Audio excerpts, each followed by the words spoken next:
started taking my mill apart to move it to the new shed. What I'm going to try to do, this thing is in 3 sections because I ordered one extra extension when I ordered it, so it only comes with 2 extensions, which is about enough to mill, I believe, a 10 or 11 foot log, if I remember correctly. But I'm going to take it apart right there where the extra extension hooks on. I'm going to see if I can move these 2 extensions together. I'm going to get my forks spread apart as wide as they'll go on the loader, and I'm going to lift up real easy and make sure it's not stressing that rail or bending real bad. If it doesn't look like it's stressing too bad, I will attempt to take 2 sections at once over there and set it up. And I thought about this. I don't have anybody here to help me. I do have friends that will come and help if I need them, but I'm always trying to do stuff by myself. I can't help it. It's just the way I am. But I believe what I'm going to do for this, I can't get under it from the side because all this sticks out too far. My forks are 4 foot long. I won't be able to get under it properly bumping into these. So when I take these 2 sections of track away, I'll be able to roll that mill right to the edge of the remaining track. What I'm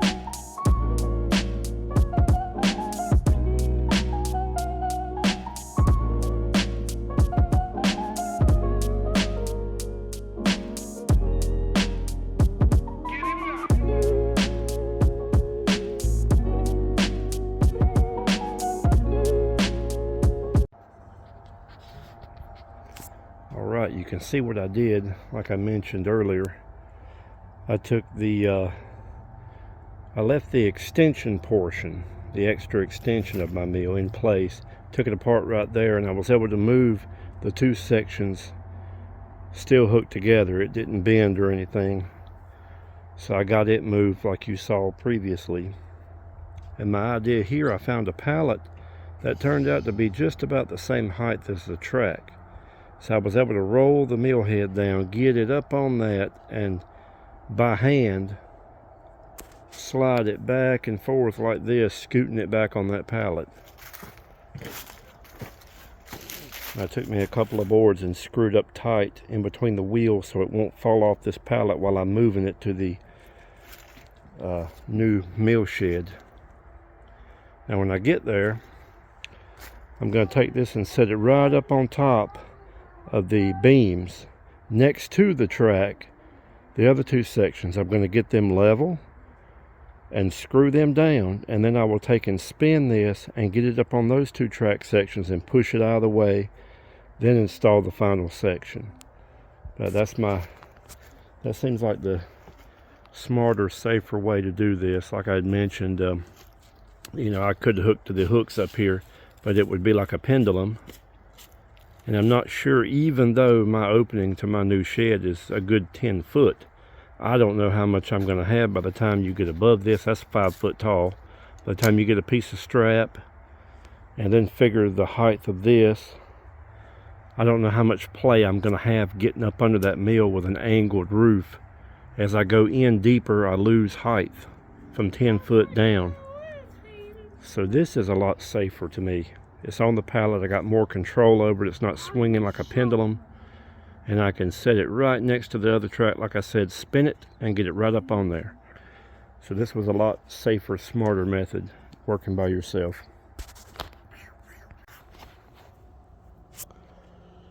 All right, I want to talk about resetting your mill after moving it. And my situations are perfectly level, perfect. So I just went and cut a bunch of 3-inch block. That's what that's about what I had it the first time. So I'm going to stick with that. So I start on one end, of course, and work my way down.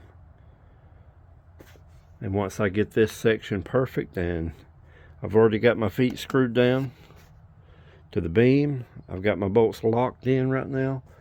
When I get all that done, I'll get this saw head up on this section of the track and get it back out of the way.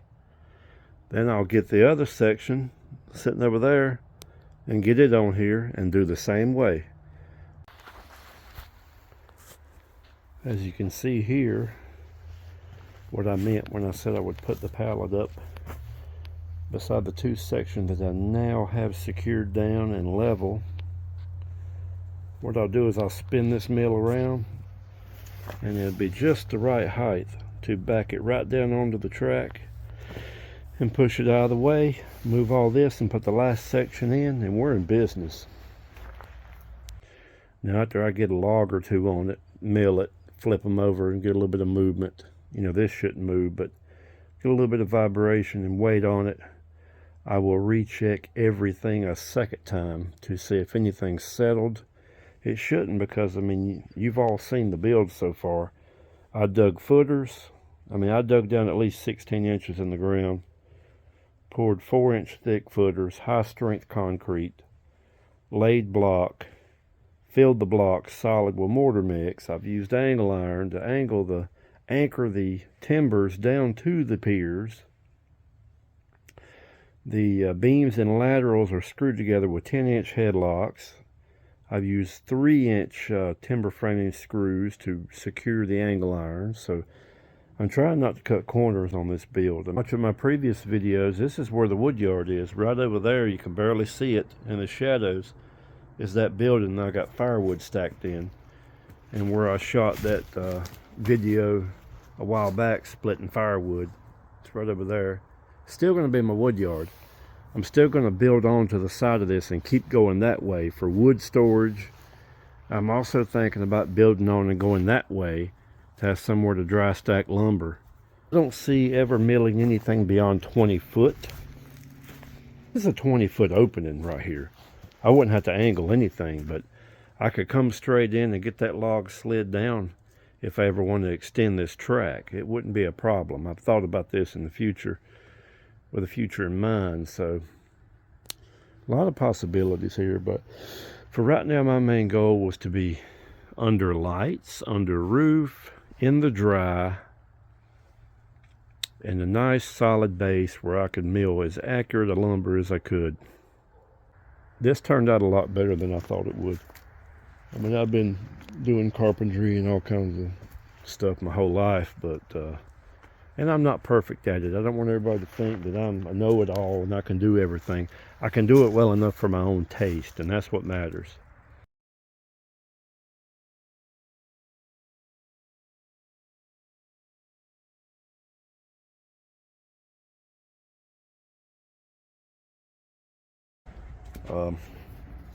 I got one log out here, milled it up, and I had to change a blade. But so far, so good. I tried out this method I saw on YouTube. I can't remember who it was. Maybe I'll go back and see the video and give that person credit. But a lot of people will put a bucket right here on the discharge side of the mill. And see, I milled that first log and didn't do that. And you see, this is all the dust off of one log. And yeah, I gotta clean my mess up. I apologize. But that's the dusting off of one log being milled. So I decided that it would be a lot cleaner if I just hang this bucket on here. And what I just found out was 2 passes on about a 14-foot pine here filled this bucket slam full. So I don't know how well y'all are getting along with your setup, but this is just a 5-gallon bucket too. I've got a bigger bucket in the shop that chlorine tablets come in, and they're bigger. I'm sure some of you know how big they are. They look like a bigger than that. I'll bring you around the front here.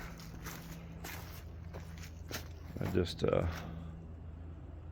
got my second log up there. I had to move a little dirt into my road here. I haven't got gravels here.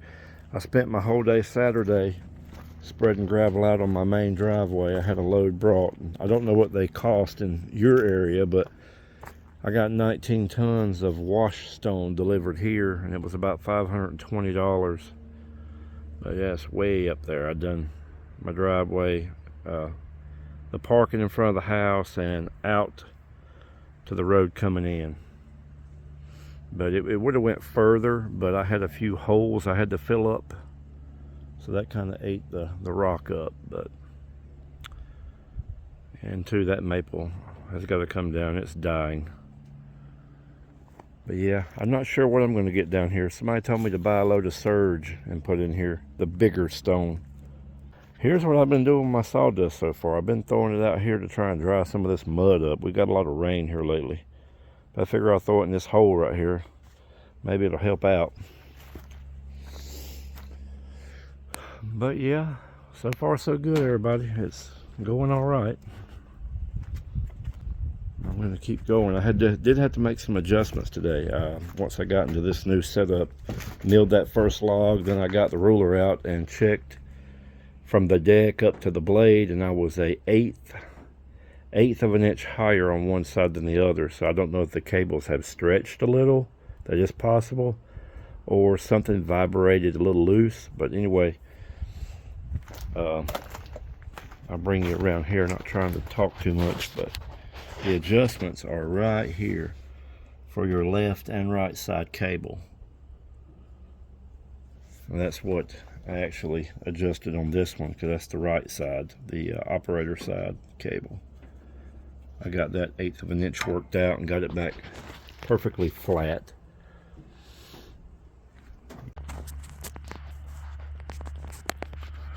Alright, going to talk a little bit about what I use for blade lubrication. I find that pine saw and water are the perfect combination of keeping pitch off my blade. I tried dish soap and water, and it just wouldn't work with this yellow pine. I seem to be milling more yellow pine than anything. So far I've had yellow pine, poplar, and cedar. I've yet to get a hardwood. Well, poplar's a hardwood, a hard softwood, but I've yet to get a real like oak or maple or anything like that up here. But I will be here in the future. But this has been the winning combination for me, is pine saw and water. I normally put about a cup of pine saw per half a tank. The windshield washer fluid is just some random brand I bought at the dollar store, and I'll use it in the cold months, which it is February right now. But I will mix that in with the pine saw and the water, and it kind of helps out. But that is the go-to mix that I do here, and it works a whole lot better. I was getting so much pitch build up with these yellow pines, and it was ruining blades. It is a disaster trying to clean blades if they get really, really dirty. But yeah, I just wanted to go over that in case anybody was wondering, and that is a winning combination right there for me. I'm going to bring you in here and show you what I came up with to sharpen my bandsaw blades. This is a chainsaw sharpener for the chain. Now, a lot of your bandsaw sharpeners look just exactly like this. They're made from about the same thing. You can put a different disc on here that is actually the shape of this gullet right here, and when you pull down it sharpens that whole gullet tooth and all, which is what you're supposed to do. But for the first 1 or 2 sharpenings, you can get by with just hitting the front of the tooth instead. And I'll show you some here that I've hit. You can hardly tell that they don't even look different. They look uniform and nice, because the gullet right here is what takes the sawdust out of the cut. If you was to just sharpen the front of the tooth 5 or 6 times, you would eventually wear that tooth down, and the gullet wouldn't be as deep, and you'd probably lose the efficiency of taking the sawdust out, which could lead to your band dipping and rising if you get too much dust in the cut. But yeah, these sharpeners cost anywhere from $500 to a couple $1,000, depending on where you get them from. And I saw a guy on YouTube do this. I got this from Harbor Freight. It was $30, and I figured, what's it gonna hurt? $30. I mean, if it don't work, I've blowed more than $30 before. So, but I've already sharpened one blade. I'm gonna put it on the mill here in a little bit. But this is another blade I just stuck on here, and I marked the tooth I started with right there, so I can tell where I started at. But I just got it laid out on my assembly table. I got a few 2x4s strode out, so it can be level. See, there's a 2x4. One there, one over there, and there's one over there, keeping it all level with this base right here. Now, I did have to do a little modification to it. Like I said, it's set up for filing chainsaw chains. So, you know, it had this little plate right here, which made a little channel for your chainsaw chain to ride in. You take it off your bar, you set it down in here, and this thing here, you would get it at the right degree and it would sharpen your chain. And it's very easy to modify. I just took this one off because where these go together, the bolts that go through them go through right here, so it wouldn't be deep enough to accept the 1.25 inch or 1.5 inch blade. So I had to take that out, and I was able to get this plate back on with some hardware bolting it back up to here. So I had one good face, and then I just took a block of wood and screwed back here to make that channel. And it's just really, it's a demo model. This is not the final thing. I'm going to make a nice and neat channel right here for this blade to ride through. But I'm going to try this first and put one of the blades on, see how it cuts. The guy on YouTube had a lot of success with this. He says it cuts like a dream. So I'm going to try that, because you know, these blades are about $30 a piece. Nobody around my area that sharpens blades, and the few people I know that have sharpeners really don't have time to help me out, and I'm not holding that against them. Everybody's busy, I understand that. So I'm not the kind of person that's just going to sit around. I'm going to find a way and do it myself. That's what I do. You just sit around and do nothing or figure a way out. So this is it. I'm going to try it.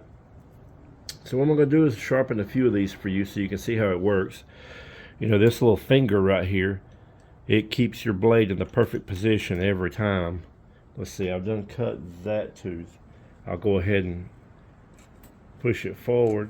See how that tooth drops? And then I pull back and it holds it right in the perfect position for this blade to come down and take just a little bit off that tooth and sharpen it back up. So here we go, let's try it.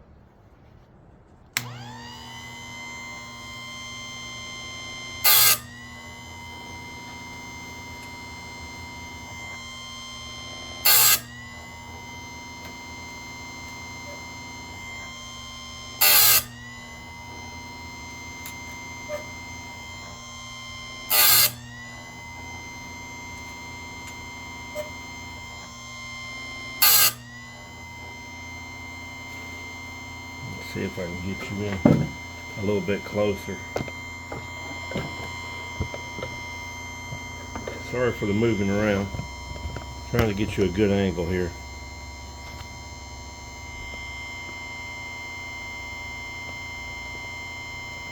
Excuse my messy shop too. It's about time to break it down and get everything organized again. Here we go.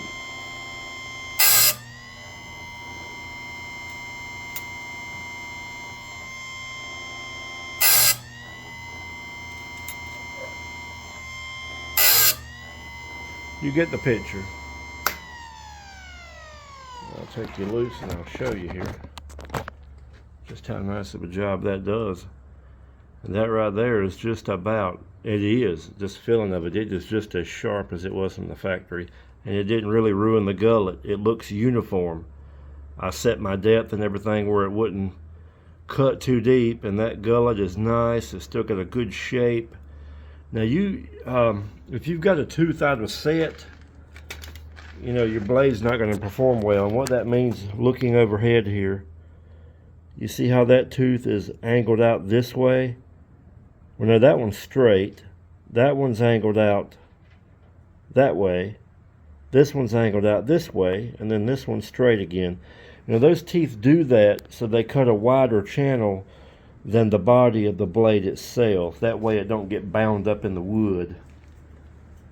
And when a tooth gets out of set, one will get bent out a little further than the rest, and you'll be able to tell because there will be lines in your board, real definite lines, and you'll be able to tell you got a tooth out of set. But none of my blades have done that so far. Anyway, I'm going to set the camera up. I'm going to check my blade guides, the little blocks that keep it from dipping and diving. I need to adjust those. I'm going to do that right quick. And then when I come back, we're going to make a pass here. See a little bit. I mean, milling's not all that exciting. I mean, if you've seen it done once, you've seen it done 100 times. But we're in the new location, so I'm going to give you a little eye candy.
Alright friends, I got one of my freshly sharpened blades on here that I sharpened myself.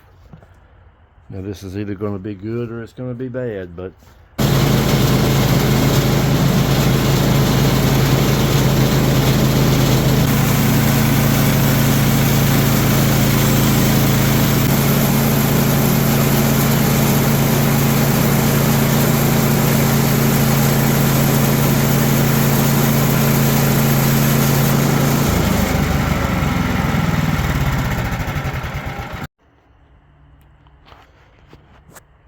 after pulling the top off that log, we can come down here and see that it is cutting nicely. You don't see the little fibers that the duller blade was leaving. I believe I can come to the bottom here and still show you that. Yeah. You see those fibers right there? They're hanging out. That's what a dull blade will do. It'll leave those little, I can almost grab them. Those little fibers. And then a sharp blade won't do that. But that is the one I resharpened in my shop with my makeshift $30 Harbor Freight chainsaw sharpener I converted. So that's not bad right there.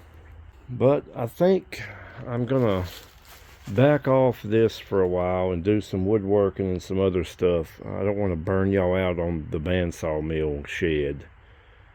But you know, we're all caught up. I'm in the new location. I've milled some for you here. But yeah, this is alright. It's turned out real great.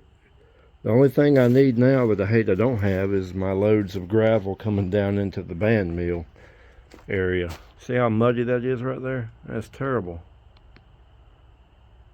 I guess I need a load of surge, the bigger gravel, to dump in here so it won't sink away to nothing. I got to get a good firm road coming down in here. Yeah, I'm going to end with that and wrap this video up. I guess it's number 4, by golly. But well, yawn. I appreciate all of y'all so far. I think I say that every time, and I should. And I appreciate y'all taking the time to watch my videos. And I hope they're not so by God boring. But